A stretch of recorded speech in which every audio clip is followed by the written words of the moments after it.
सब मेरे साथ नारा लगाएंगे। पहले भारत माता की, भारत माता की, बीएमएस, बीएमएस, बीएमएस। कौन बनाता हिंदुस्तान, कौन बनाता हिंदुस्तान, भारत का मजदूर किसान देश के हित में करेंगे काम, काम के लेंगे पूरे दाम, देश के हित में करेंगे काम। काम के लेंगे पूरे दाम। मेरे प्यारे मजदूर भाइयों बहनों, आप सभी को यहाँ पर देखकर बहुत ही हर्ष का आनंद आ रहा है। आज पूरे भारतवर्ष में भारतीय मजदूर संघ डिमांड दिवस के रूप में धरना प्रदर्शन रैली करने जा रहा है। कई स्थानों पे हो गया है। आप सभी को जानकर ये भी खुशी होगी कि मायाबंदर में आशा की 27 महिलाएं एकजुट होकर सवेरे मेमोरेंडम भी सौंप दी। उनके लिए जोरदार तालियां। मैंने अपने से सारा कुछ ऑर्गेनाइज की और समय पर जाकर अपना काम भी पूरा किया। अब हमारी बारी है, हम सभी एकजुट होकर यहाँ से सीधे जो रूट सामने के आपके नेता बताएंगे उनके अनुसार आगे बढ़ेंगे और कोई भी किसी प्रकार का असंवैधानिक शब्द का इस्तेमाल नहीं करेगा, ना सरकार के प्रति, ना किसी पार्टी के प्रति, ना किसी व्यक्ति के प्रति। हम एक डिसिप्लिन संगठन है, अब सबको पता है। डिसिप्लिन हमारा प्रथम धर्म होना चाहिए। आज का ये रैली वहां से शुरू होकर मरीना तुरंगा पार्क में संपन्न होगा। वहां पर एक पब्लिक मीटिंग होगा। उसके बाद आप सभी अपने अपने घरों को जाएंगे। आप सभी संख्या जितनी भी अच्छी है, दो करके लाइन बनाएंगे, दो का लाइन बनाएंगे और थोड़ा डिस्टेंस रखेंगे अपने हाथों का इतना एक के प्रति। तो जब सामने से 2 जन चलेंगे उनके पीछे जुड़ते जाएंगे आप सभी। और जो आप लोगों के हाथ में जो तख्ती है, वो तख्ती को कुछ सामने की तरफ ऐसे उठा कर कुछ पब्लिक की तरफ रखेंगे, ऐसे करके रखेंगे। बैनर सीधा रहेगा और नारा सभी का जोरदार आवाज में होना चाहिए। सभी के हाथों में नारा होगा, पेपर भी दे दिया गया है। तो मैं आशा करता हूँ कि हमारा ये रैली सरकार को जगाने के लिए सक्षम होगा। अपने आप में हमारा काम जल्द से जल्द पूरा होगा। यही आशा के साथ हम यहाँ से शुरुआत करेंगे। सबसे पहले बैनर वाले आगे बढ़ेंगे 2 जन और बैनर से थोड़ा सा डिस्टेंस रखेंगे आप सभी। भारत माता की जय। इस बीच माफ कीजिएगा, इस बीच हम डीसी ऑफिस का जो पार्किंग है वहाँ पर थोड़ी देर के लिए रुकेंगे। 6 से 7 डेलीगेशन जाएगा डिस्ट्रिक्ट कलेक्टर के पास उनके डेलीगेशन ज्ञापन सौंपने के लिए। इतना देर आप लोग वहाँ नारा करते रहेंगे। अगर वहाँ लेट होता है तो हम वहाँ से सिग्नल देंगे आप लोगों को, जैसा आपका लीडर बताता है वैसे आप आगे बढ़ जाएंगे। भारत माता की, भारत माता की। अच्छा, एक चीज और ध्यान दीजिए प्लीज। यहाँ से हम निकलेंगे, सेक्रेटरिएट का आधा रास्ता नीचे उतरने के बाद हम साइलेंट हो जाएंगे क्योंकि कोर्ट एरिया आ जाएगा। वहाँ पर माइक भी बंद रहेगा। आप लोग भी साइलेंट होकर वॉक करेंगे। जब ITNT के पास पहुँच जाएंगे, जब आपका नेता यहाँ से आवाज लगाएगा तब आप लोग आवाज लगाना। कृपया इस बात का ध्यान दें। धन्यवाद। देशभक्त मजदूर एक हो, देशभक्त मजदूर एक हो। हमारी मांगे पूरी करो, हमारी मांगे पूरी करो। मिनिमम वेजेस 30,000 करना होगा, मिनिमम वेजेस 30,000 करना होगा, पीएफ का दायरा 30,000 करना होगा, पीएफ का दायरा 30,000 करना होगा, योजना कर्मियों का मानधन बढ़ाना होगा, योजना कर्मियों का मानधन बढ़ाना होगा, बढ़ाना होगा।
की, भारत माता की, भारत माता की। देशभक्त मजदूरों, भाइयों तथा बहनों, बारिश के चलते भी आप यहाँ पर भीगते हुए यहाँ तक पहुंचे, ये हम सभी के लिए, भारतीय मजदूर संघ के लिए एक कामयाबी है। इस संख्या में बहनें यहाँ उपस्थित हुई है, ये सराहनीय है। मैं इस कार्यक्रम को शुरुआत करने जा रहा हूँ। आपको जानकर यह खुशी होगी कि आज पूरे भारतवर्ष में भारतीय मजदूर संघ द्वारा 750 जिलों में ऐसा ही धरना प्रदर्शन आंदोलन सरकार को जगाने के लिए किया जा रहा है। ऐसा भी है कि आज पूरे अंडमान तथा निकोबार द्वीप समूह में कुल मिलाकर 7 स्थानों पर श्री विजयपुरम को लेकर हमारी आशा बहनें, आंगनवाड़ी की बहनें, मलेरिया डिपार्टमेंट के सीजनल कर्मचारी जिनको कहते हैं वो भाई, राज्य कर्मचारी संघ से जुड़े कार्यकर्ता, फॉरेस्ट मजदूर संघ से जुड़े कार्यकर्ता और अन्य ऑटो कर्मचारी संघ के कार्यकर्ता विभिन्न स्थानों में आज जुड़कर इस कार्यक्रम को सफल बना रहे हैं। मैं चाहता हूं आज आप सभी उन सब का तालियों के साथ हौसला बुलंद करें, जोरदार तालियां। दोस्तों, भारतीय मजदूर संघ देश का एकमात्र सबसे बड़ा मजदूर संगठन है, जिसको भारत सरकार ने स्वयं लिखित किया है कि हमारी संख्या पूरे भारतवर्ष में 6 मिलियन है। जोरदार तालियां बजाओ भाई। आपकी संख्या पूरे भारतवर्ष में 6 मिलियन। ये किसी भी ट्रेड यूनियन के लिए बहुत ही गर्व की बात है कि लोग आज भारतीय मजदूर संघ से जुड़ने के लिए लाइन में खड़े हैं। एक सिंपल सा उदाहरण देता हूं। जब बंगाल में सत्ता परिवर्तन हुआ, उस 4 तारीख को सूचना के अनुसार कई ऐसे लोग जो विभिन्न संगठनों में काम कर रहे थे, यूनियन चला रहे थे, वो सभी भारतीय मजदूर संघ से जुड़ने के लिए लाइन बुलाकर भारतीय मजदूर संघ के कार्यालय के सामने खड़े हो गए। ये गर्व की बात है कि आज भारतीय मजदूर संघ पूरे भारतवर्ष में मजदूरों की आवाज को सरकार तक पहुंचाने का काम कर रही है।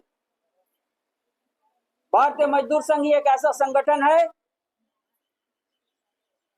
जो किसी पॉलिटिकल पार्टी से एफिलिएटेड नहीं है। अन्य जितने भी संगठन हैं, आप अपने उंगली में नाम गिन लीजिए, सभी किसी ना किसी पॉलिटिकल पार्टी से संबंधित है। पर एक ऐसा मात्र संगठन है जो किसी भी पॉलिटिकल पार्टी से कोई संबंध नहीं है। भारतीय मजदूर संघ अपने कार्यकर्ताओं के बलबूते पे, अपने लीडरशिप के बलबूते पे मजदूरों का काम कर रहा है। मैं आज के विषय में, आज के इस रैली के विषय में छोटी सी जानकारी आपको देना चाहता हूं। जो भी मेरी आवाज सुन रहे हैं, आप सभी से निवेदन है कि इस बात को अपने घरों में चर्चा कीजिए, अपने परिवार में चर्चा कीजिए, अपने दोस्तों के साथ चर्चा कीजिए कि जो न्यूनतम पेंशन एक व्यक्ति जब बूढ़ा हो जाता है, उसे जो पेंशन सरकार के द्वारा दिया जाता है वो मात्र 1000 रुपए।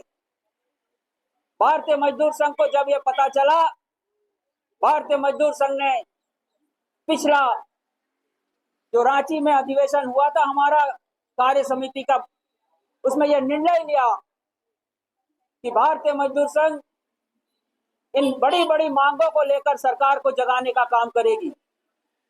उसी का फलस्वरूप आज भारतीय मजदूर संघ ने सरकार को बताया कि जो 1000 रुपए का पेंशन आप दे रहे हो, ये एक दिन का सब्जी भी नहीं आता कई स्टेट में। इसीलिए आपको हमारी बातों को रखना होगा, सुनना होगा। जो न्यूनतम पेंशन 1,000 है उसे बढ़ाकर 7,500 करना होगा। दोस्तों, ईपीएस, ईएसआई की बात करें तो कई ऐसे संगठनों में, कई ऐसे फैक्ट्रीज में काम करने वाले जो कर्मचारी है उनको ईएसआई की सुविधा प्राप्त नहीं होती। कारण पूछे जाने पर बताया जाता है कि उनका न्यूनतम वेतन 21,000 रुपए हो गया है और 21,000 रुपए होने के कारण वो इस दायरे में नहीं आते। तो दोस्तों, आज के समय में 21,000 रुपए क्या मायने रखता है हम सभी को पता है। इसीलिए भारतीय मजदूर संघ ने उस 21,000 के दायरे को बढ़ाकर 30,000 रुपए करने का वादा किया और सरकार को बताया है कि हमारी जो मांगे हैं उसे जल्द से जल्द पूरी की जाए, जो मजदूर के हित में है। दोस्तों, हम जानते हैं अनन्य संगठन का नारा है, चाहे जो भी हो मजबूरी, काम हमारी हो पूरी।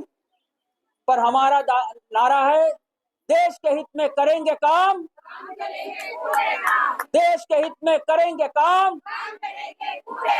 एक ऐसा संगठन जो पूरे भारतवर्ष में देश हित सर्वोपरि मानकर मजदूरों के हित के लिए कदम से कदम मिलाकर चल रहा है।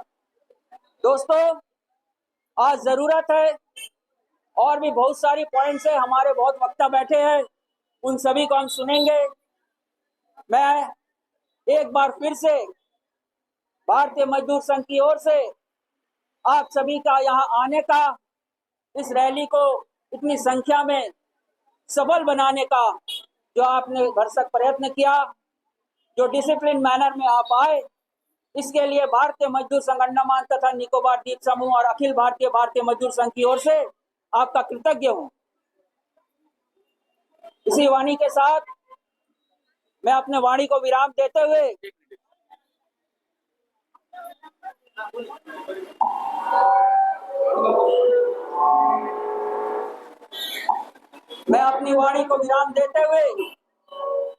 अब मैं निवेदन करूंगा हमारे बीच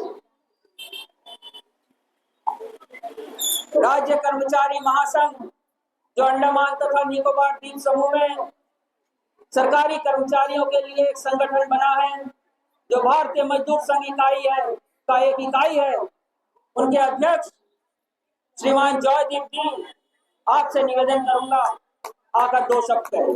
धन्यवाद।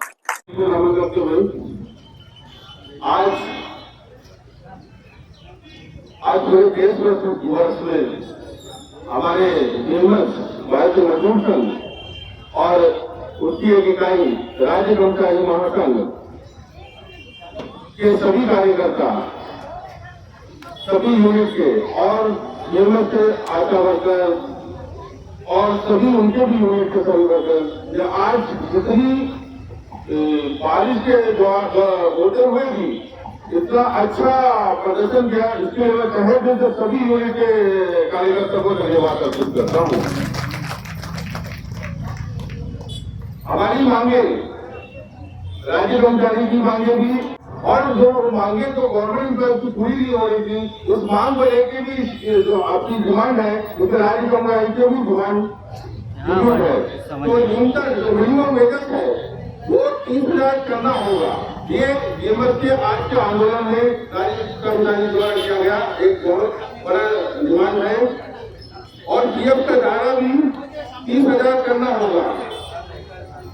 योजना कर्मी का मानदेय बढ़ाना होगा और अंडमान निकोबार राज्य कर्मचारी संघ का मुख्य जो इशूज है वो अंडमान निकोबार में जो भी डीआरएम के रूप में काम करते हैं, जो कॉन्ट्रैक्ट वर्क के रूप में काम करते हैं, उनको रेगुलाइज करना होगा।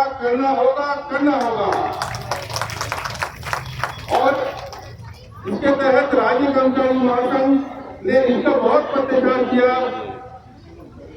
गवर्नमेंट ऑफ मिनिस्ट्री ने भी बहुत प्रत्याचार किया, यहाँ के एडमिनिस्ट्रेशन से भी बहुत बार भेंट हुआ और मानिए हमारे होम मिनिस्टर साहब से भी जब अंडमान आए थे भेंट हुआ और उनको अवगत कराया गया कि यहाँ का मुख्य जो 11 बच्चे जो उसके साल से काम कर रहे हैं, 20 साल, 18 साल, 22 साल, 25 साल, और ऐसा भी हो चुका है कि जिनका 60 साल उम्र पार हो चुका है और उनको कोई सिक्योरिटी नहीं होते हैं और उनका सर्विस बाहर पहुंच गया, एक बियाना में काम करते हैं, तो उनको जल्दी से जल्दी रेफरेंस किया जाए। ये हमारा मुख्य डिमांड हमेशा का है और इसके लेके राज्य कर्मचारी हमेशा करते रहेगा। जब भी ये चर्चा होती है तो एडमिशन का कहना है कि ये अंडर द कोर्ट में केस में लटका हुआ है, चल रहा है। मैं दूसरे संगठन से भी ये कहना चाहता हूँ, जब हम लोग इसको लेकर बहुत तरह तक और पीएमओ तक इसको बात को रखा गया तो कहीं ना कहीं दूसरे संगठन को आघात न हुआ, आघात होने के कारण उसने जल्द से केस में ये मुद्दा को दायर किया और दायर करके एक केस को लंबा लेके चल रहा है। जब भी कोई कोर्ट अगर पीएमओ में हमारा लेटर गया, पीएमओ से हमारा रिप्लाई आया कि ये जो ये मैटर जो कोर्ट में चल रहा है, तो मैं एडमिनिस्ट्रेशन से और पूरे दूसरे संगठन से आग्रह करता हूँ कि इसमें एकजुट होकर यहाँ के भविष्य, यहाँ के बच्चों के लिए और इस समाज के को उन्नत बनाने के लिए एकजुट होकर हम एडमिशन करवा करें और एक केस को रिजोल्व करके इन बच्चों को रेगुलर जल्दी से जल्दी किया जाए कि आने वाले फ्यूचर में इनको जल्दी से जल्दी इनका जॉब सिक्योरिटी का खाता मिल सके।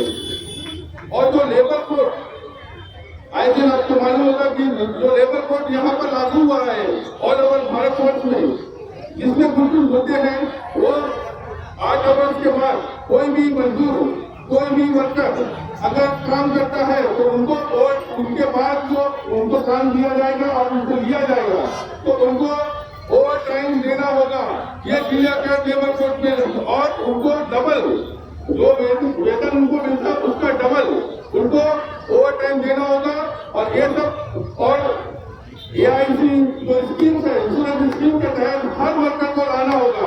तो मैं एडमिशन से दरखास्त करता हूँ, इस मन से आग्रह करता हूँ कि इसको जल्दी से जल्दी अंडमान निकोबार में लागू किया जाए, क्योंकि ये अंडमान निकोबार डायरेक्ट जिसकी गवर्नमेंट के अंडर आता है या कोई स्टेट नहीं है, ये ऑलिवर ड्यूटीज है। तो मैं माननीय उपराज्यपाल से दरखास्त करता हूँ कि इनको जो भी गवर्नमेंट ऑफ इंडिया ने ये लेबर कोड में लागू किया है वो जल्द से जल्द अंडमान में लागू करें। और जितने भी कॉन्ट्रैक्ट वर्कर है, अनएम्प्लॉयड के वर्कर है, मैं उनको भी सबको रेगुलराइज के लिए दरखास्त करता हूँ।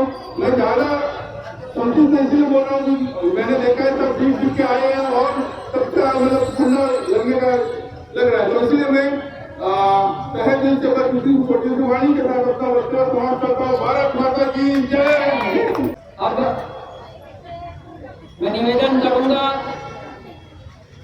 हमारे बीच उपस्थित राज्य कर्मचारी महासंघ के महामंत्री श्रीमान बिंजू पिल्ले जी सभा को संबोधित करेंगे। श्रीमान बिंजू पिल्ले जी। मां भारती को नमन करते हुए मंत्राधीन भारतीय मजदूर संघ के प्रदेश अध्यक्षा माननीय वेंकटलक्ष्मी जी, प्रदेश के महामंत्री माननीय सुनील गोयल जी और हमारे सभी मंचासीन साथीगण। भारतीय मजदूर संघ का इतिहास रहा है, जब भी राष्ट्र के लिए जरूरत पड़ा हमेशा समय के साथ खड़ा रहा है और कामगारों के हित में भी जब भी कोई विषय आई है कभी भी 2 कदम पीछे नहीं हटी है। शांति बनाए रखा है, इसका ये अर्थ नहीं है कि हम सो गए हैं। हमने हमेशा से सभी ज्वलन मुद्दों पर इसी मन से और पूरे अंडमान निकोबार द्वीप समूह में सभी कामगारों के मुद्दों पर नियमित हमने अपने आवेदन दिए, धरना प्रदर्शन किए और बहुत सारे लोग गलतफहमी में भी है कि जो 1/3 हुआ है वो शायद यहाँ बैठे हुए धरना के कारण नहीं, उनके माध्यम से दिलाया गया है। मैं उनको सचेत कर दूं कि 3 दिन का जो हड़ताल यहाँ पे किए गए थे पेट्रोलियम कर्मचारी संघ के द्वारा और हमारे सैनिटरी भाइयों द्वारा जो म्यूनिसिपल के सामने धूप में बैठे हुए थे, उनके मेहनत से वो सभी जो DRM जिनको 1/3 नहीं हुआ था सभी को 1/3 प्राप्त हुआ है। साथ ही साथ कई वर्षों से लगे हुए लाल झंडे, इनका प्रयास था, इनका अपना वक्तव्य था कि बोनस कभी नहीं मिलेगा। लेकिन भारतीय मजदूर संघ के नेतृत्व में अंडमान निकोबार राज्य कर्मचारी महासंघ ने 2022 से सभी कामगारों को बोनस दिलाने का श्रेय किया है। यह कोई दूसरा अपना इसमें श्रेय नहीं ले सकता है, क्योंकि भारतीय मजदूर संघ काम करता है। प्रचार प्रसार या भ्रम फैलाने का काम कभी भी भारतीय मजदूर संघ के द्वारा नहीं किया गया। आज इस मंच से सभी ज्वलंत मुद्दों पर बात हुई है। राष्ट्रीय स्तर पर आज भारतीय मजदूर संघ भारत सरकार के खिलाफ खड़ी है, उनके सामने अपने विषय को रखी है। तो इसका ये मतलब नहीं है कि कोई टकराव की स्थिति है। हर मुद्दे को सरकार को जगाने के लिए भी जरूरत पड़ती है। सरकार कभी कभार जो सरकारी कामगार वर्ग है या निजी क्षेत्र में जो कार्य कर रहे हैं, उनके हित के बारे में थोड़ा सा भूल जाते हैं। विदेशी इशुओं पे, अपने पड़ोसी देशों के इशुओं पे थोड़ा ज्यादा ही मग्न हो गया। इसीलिए सरकार को जगाने भारतीय मजदूर संघ ने समस्त 750 जिलों में भी आज यह आह्वान किया है। अंडमान निकोबार के विशेष रूप में जो मुद्दे हुए हैं, चाहे म्युनिसिपल का मुद्दा हो, चाहे अनिम्स का हो, इन सभी मुद्दों में जब प्रधानमंत्री कार्यालय से या गृह मंत्री ने जब भी रिपोर्ट मांगा, स्थानीय प्रशासन ने उसे एक ही बात से काट दिया कि matter is under sub judice, matter court में है। अब जब कोर्ट में मुद्दे हैं तो सभी कामगार वर्ग को आपने शामिल कर लिया, लेकिन जब उनको किसी को भी बेहतर बनाने के लिए काम करना है, जबकि एक ही एक यूनिट गया हुआ है, वो है पीडब्ल्यूडी का यूनिट ने सिर्फ केस किया हुआ है। लेकिन उसी केस के दायरे में हेल्थ को भी ले लिया, म्युनिसिपल को भी ले लिया, एनिम्स को भी ले लिया, सभी डीआरएम जो काम कर रहे हैं सभी को जो है आपने केस के मुद्दे पे उनको जो फैसिलिटी देना है उसे दूर कर दिए। भारत सरकार का धन्यवाद देता हूँ कि उन्होंने जो नए कोड लाए, एक डीआरएम को अपनी तबीयत खराब हो जाने पे एक अवकाश तक नहीं मिलता था, लेकिन नए कोड के द्वारा पूरे 12 महीने में उनको 15 दिन का अवकाश प्रदान किया जाएगा। लेकिन भारत सरकार आदेश जारी कर 9 महीना हो गया, लेकिन अंडमान निकोबार में आज तक इसका इम्प्लीमेंटेशन आरंभ नहीं हुआ है। कि यहाँ के ब्यूरोक्रेसी से मैं आह्वान करता हूँ कि इस मुद्दे पर जल्द से जल्द निर्णय लिया जाए, अन्यथा हमें फिर से सड़क पर उतरने का मौका आप बना के देंगे। हमारी ओर से समस्त प्रयास रहेगा कि शांतिपूर्ण रूप से पत्राचार द्वारा, वार्ता द्वारा सभी मुद्दों पे हम अपना निर्णय ले सके, लेकिन हमें आप बाध्य कर रहे हैं कि हम सड़क पे आ जाए। इसी प्रकार ईएसआईसी कवरेज के लिए पिछले मुख्य सचिव जी से अनुरोध किए थे, इस विषय को सीनियर ऑफिसर्स के मीटिंग में भी लाया गया, लेकिन उसका आज तक कोई नतीजा नहीं निकला। क्योंकि अंडमान निकोबार राज्य कर्मचारी महासंघ ने निरंतर सभी जो भी आज सरकारी सुविधाएं हैं इस पर अध्ययन किया। ईएसआईसी के कवरेज आ जाने से हर कामगार को अपना 2 जोड़ी कपड़ा का साथ में मेडिकल पहुंच जाए। बस किसी भी प्रकार का कार्ड, एक कार्ड ईएसआईसी का हो जाने पे उनको 1 भी रुपया का खर्च नहीं आता है। अंडमान निकोबार प्रशासन की योजना के अनुसार 5 लाख का जो स्कीम आयुष्मान चल रहा है, उसमें फ्लाइट टिकट से लेके सारी सुविधाएं प्राप्त करने में उनका एडी चोटी रह जाता है। कामगार वर्ग को अगर 1 दिन मेडिकल जाना है तो 2 दिन का छुट्टी। हमने बार बार अनुरोध किया था नगर पालिका में, क्योंकि हमारे जो सैनिटरी भाई बहन है इनका स्वास्थ्य हमेशा से खराब रहता है, क्योंकि वो जिस गंदगी में काम कर रहे हैं। उनके लिए स्पेशल चेकअप आरंभ हुआ था, लेकिन आते आते आज वो भी समाप्त हो गया है। मैं नए जो भी अभी सेक्रेटरी साहब आएंगे उनसे मिलकर फिर से इस चीज को आरंभ करने के लिए हम अनुरोध करेंगे। आप देखें कि सैनिटरी सेक्शन ही एक ऐसा सेक्शन है जो समस्त कोटलर को या श्री विजयपुरम को स्वच्छ रखते हैं, लेकिन उनकी स्थिति क्या है कोई नहीं देखता है। समाज को भी आगे आना होगा। सरकार को जगाने के लिए अकेला यूनियन यहाँ संगठन नहीं कर पाएंगे। समाज के हर तबके को इसे अपना दायित्व समझकर जो हमें स्वच्छ देता है उसे हम क्या दे रहे हैं, ये भी आपको मंथन करना होगा दोस्तों। अंडमान निकोबार में एक मेडिकल कॉलेज बनी, सभी ने स्वागत किया। उस दिन यहाँ पे काम करने के लिए लोग नहीं थे। जो भी व्यक्ति ने उसमें अपना सहयोग दिया मेडिकल कॉलेज को खड़ा करने में, सारी व्यवस्थाएं करने में, एडमिशन कराने तक में सारी व्यवस्थाएं जो दिए, वो कॉन्ट्रैक्ट में काम कर रहा था। लेकिन जब एक कॉलेज आज निरंतर अपना नियमित रूप से फंक्शन कर रहा है, नए भवन बन गए, सारी सुविधाएं आ गई, तो उनको आउटसोर्स करने के लिए हमारे अंडमान निकोबार प्रशासन द्वारा सरकार के द्वारा एक पत्र आया था, जिसमें इतना ही पूछा गया क्या इन 93 पोस्ट को हम आउटसोर्स नहीं कर सकते हैं, आप अपना विस्तृत विवरण दीजिए, जस्टिफिकेशन दीजिए। लेकिन अंडमान निकोबार प्रशासन तत्कालीन सचिव स्वास्थ्य के सचिव ने अपने सहायक सचिव के माध्यम से जो पत्र मंत्रालय भेजा, बहुत ही दुखदायी है दोस्तों। उन 93 पोस्ट को आउटसोर्स करने के लिए उन्होंने अपना अनुमोदन दे दिया, जबकि अनिम्स में कोई भी निर्णय लेने के लिए चीफ सेक्रेटरी के अध्यक्षता में या माननीय उपराज्यपाल जी की अध्यक्षता में जो समिति गठित होती है उसी के द्वारा ही निर्णय लिया जाता है। लेकिन यहाँ पे एक सचिव कहते हैं अपने निर्णय से इन 93 पोस्ट को आउटसोर्स करने के लिए उन्होंने अनुमोदन दे दिया, जिसके खिलाफ हमने कमिश्नर जी से संपर्क किया, माननीय सांसद जी को हमने अपने ज्ञापन सौंपा, मुख्य सचिव से इस बारे में वार्ता की है। हो सकता है आने वाले दिनों में इसमें निर्णय लिया जाए और नियमित भर्ती के रूप में उन 93 पोस्ट, क्योंकि लेवल 1 में जो पोस्ट में आते हैं वो अंडमान निकोबार के वासी है जो कम पढ़े लिखे हैं। डॉक्टर के पोस्ट को आप कर दीजिए आउटसोर्सिंग में, हमें कोई आपत्ति नहीं है, लेकिन जो एक्सपर्टाइज नहीं है 12th या ग्रेजुएशन तक के क्वालिफिकेशन के लेवल 1 जो पोस्ट है उसमें अगर आप आउटसोर्सिंग या कॉन्ट्रैक्ट करते हैं तो अंडमान के लोगों के लिए बहुत बड़ा धक्का होगा दोस्तों।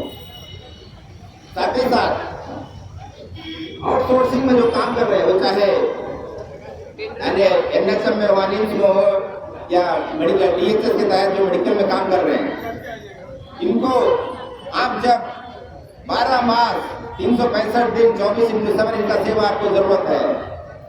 हर कोर्ट केस में बताया गया है parallel in nature, regular in nature जो काम है वैसे लोगों के काम को आप नियमित किया जाए, रेगुलर पोस्ट क्रिएट किया जाए। 1987 के बाद में अंडमान निकोबार प्रशासन ने कोई बहुत बड़ा पोस्ट क्रिएशन आज तक नहीं किया गया लोगों को। दोष किसका है? क्या इन काम करने वाले कामगारों का?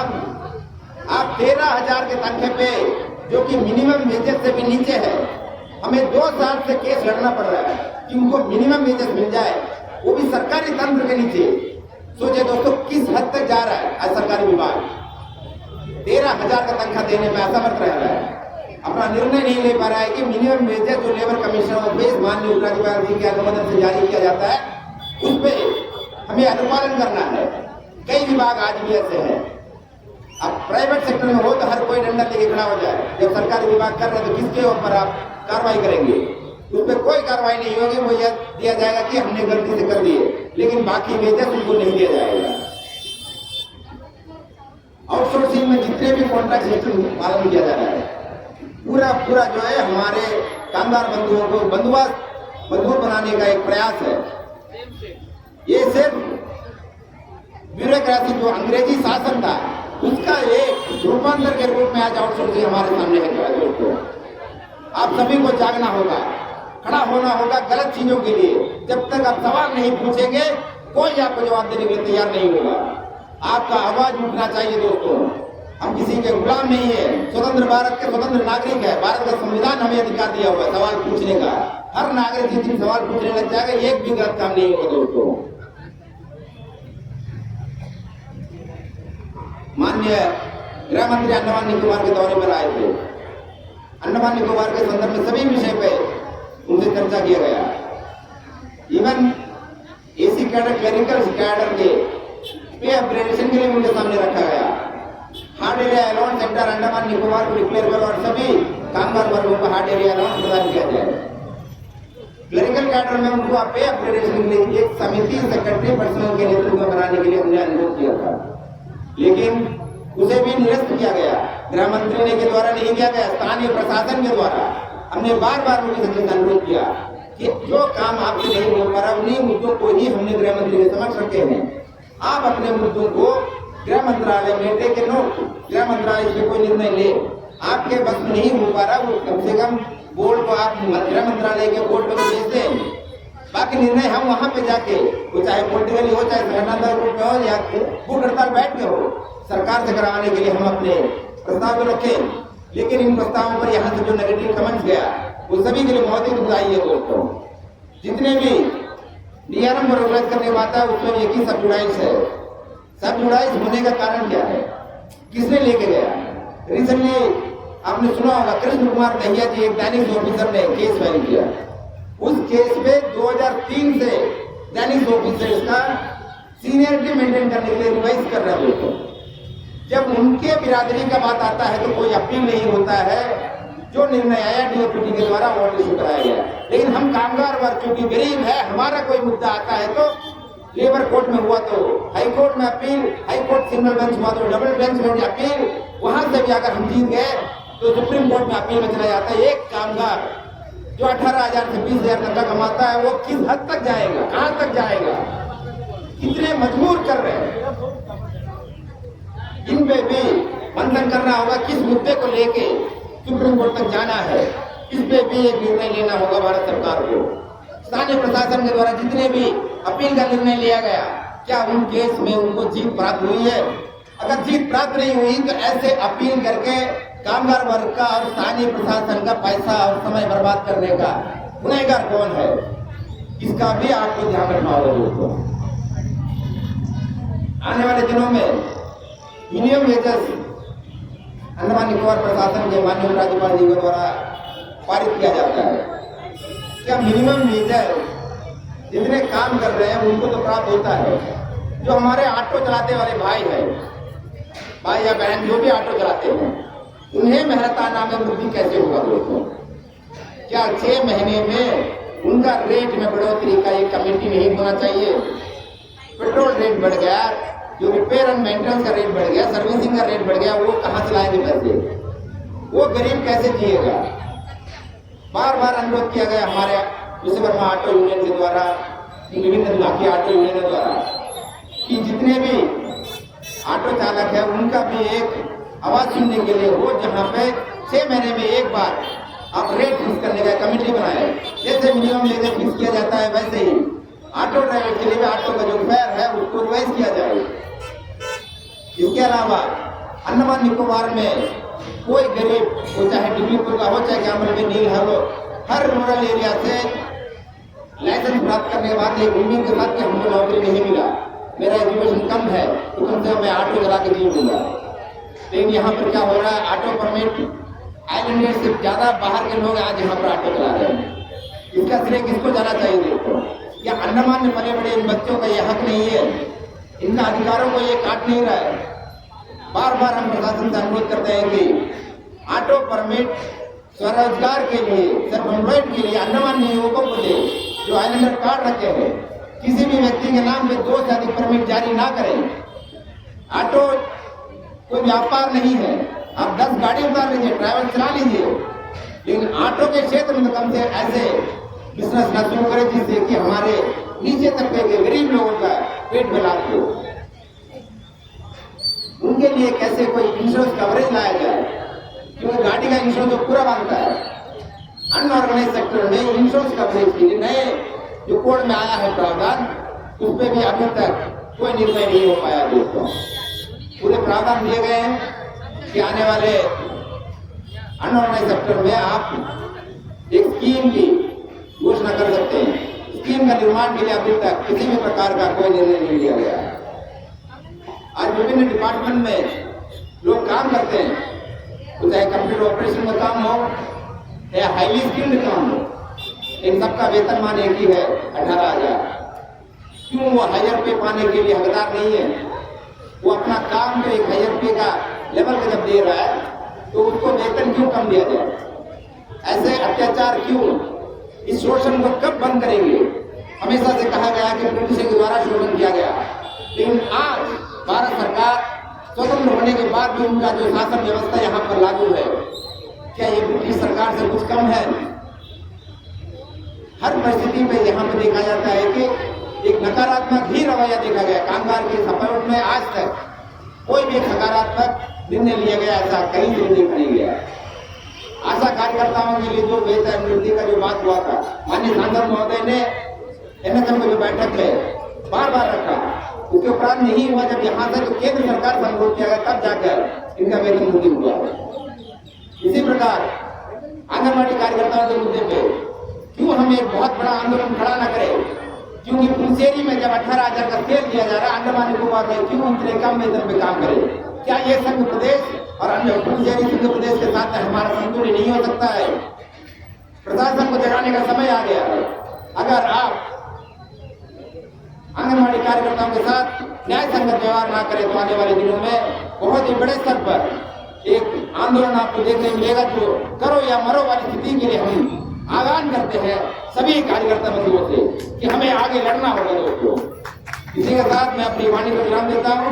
जय हिंद, वंदे मातरम। धन्यवाद। महामंत्री अंडमान निकोबार राज्य कर्मचारी संघ के श्रीमान विभूति जी, आपने विस्तार पूर्वक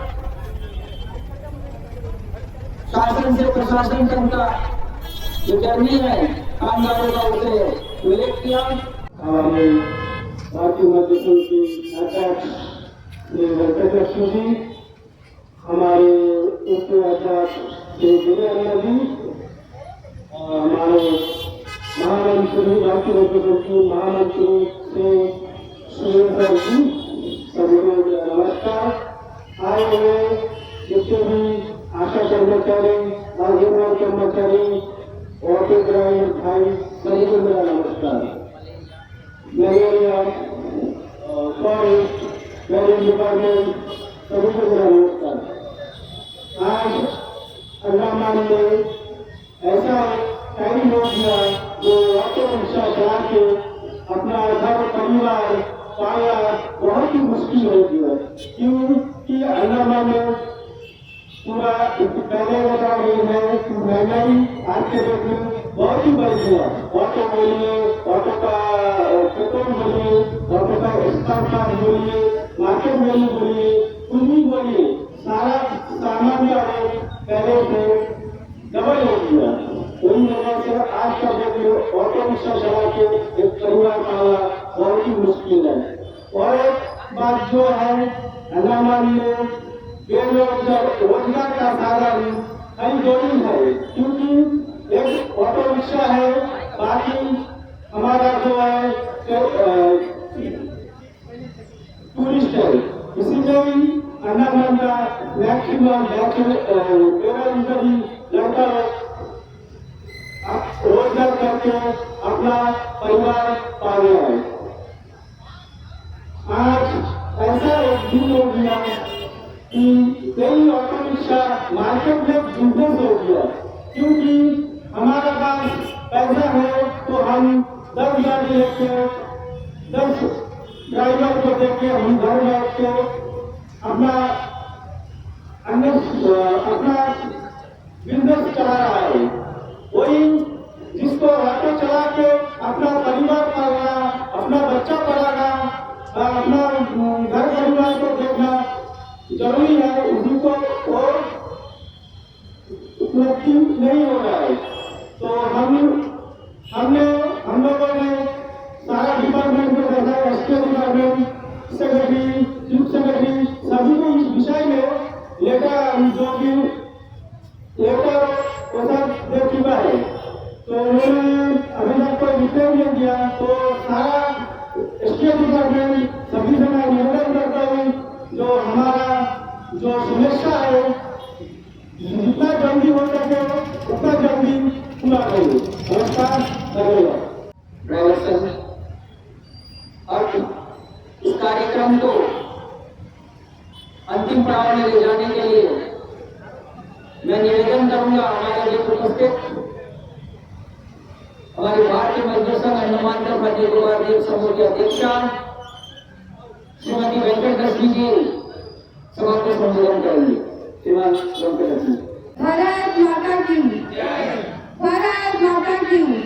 भारतीय मजदूर संघ, भारतीय मजदूर संघ, भारतीय मजदूर संघ। सम्माननीय मंचजन अध्यक्ष, भारतीय मजदूर संघ के पदाधिकारी और मेरे संघ से आंगनबाड़ी कार्यकर्ता, आशा कार्यकर्ता और औषधि प्रिंसिपल और ऑटो कर्मचारी और राज्य कर्मचारी मलेरिया आए हुए सभी को मैं तहे दिल से धन्यवाद करती हूँ। और पुलिस डिपार्टमेंट को भी मैं धन्यवाद करती हूँ और प्रशासन का भी मैं धन्यवाद करती हूँ। उसके बाद मैं कुछ आंगनबाड़ी के बारे में कुछ कहना चाहती हूँ। आज 17 अगस्त का दिन केवल एक ही आंदोलन का दिन नहीं है। आज का दिन हमने अधिकार, सम्मान और भविष्य के लिए आज बुलंद करने का दिन है। हम वह महिला हैं जो देश के नागरिक के नियम मजबूत करती है। हम गर्भवती महिलाओं तक योजनाएं पहुंचाती है, बच्चों का पोषण देती है, टीकाकरण के सहयोग करती है, प्रत्येक को स्कूल शिक्षा देती है और सरकार के अनेक योजनाओं का गांव-गांव तक पहुंचाती है। लेकिन सवाल है, जो बहन देश के बच्चों का भविष्य संभाल रही है, उनके अपने भविष्य की जिम्मेवारी कौन लेगा? हम विश्व से सेवा कर रही है, लेकिन आज भी हमें सामाजिक वेतन नहीं, सामाजिक सुरक्षा नहीं, पेंशन का प्रदान नहीं और कर्मचारी का दर्जा नहीं मिल रहा है। सरकार हमारे काम को तो बहुत महत्वपूर्ण दे रही है, लेकिन हमारे श्रम का उचित मूल्य देने का समय हमें केवल मानदेय कहकर हमें मेहनत को छोटा कर दिया है। हम पूछते हैं, काम पूरा तो दाम पूरा क्यों नहीं? जिम्मेदारी पूरी तो अधिकार पूरी क्यों नहीं?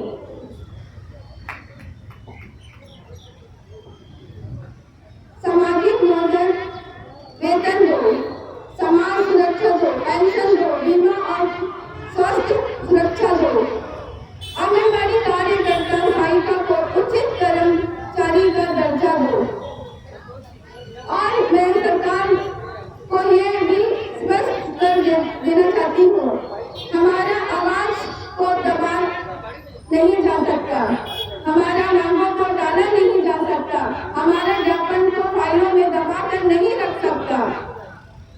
जब तक हमारा जात मांगों पर ठोस निर्णय नहीं होगा, हमारा संघर्ष जारी रहेगा। हम लोकतंत्र तारीखों से तारीख और संगठित होकर अपनी आवाज उठाएंगे। हमारा संघर्ष किसी व्यक्ति या अधिकारी के खिलाफ नहीं है, हमारा संघर्ष उस व्यवस्था के खिलाफ है जो वर्ष तक काम लेने के बाद भी श्रमिक उसका उचित अधिकार नहीं देता।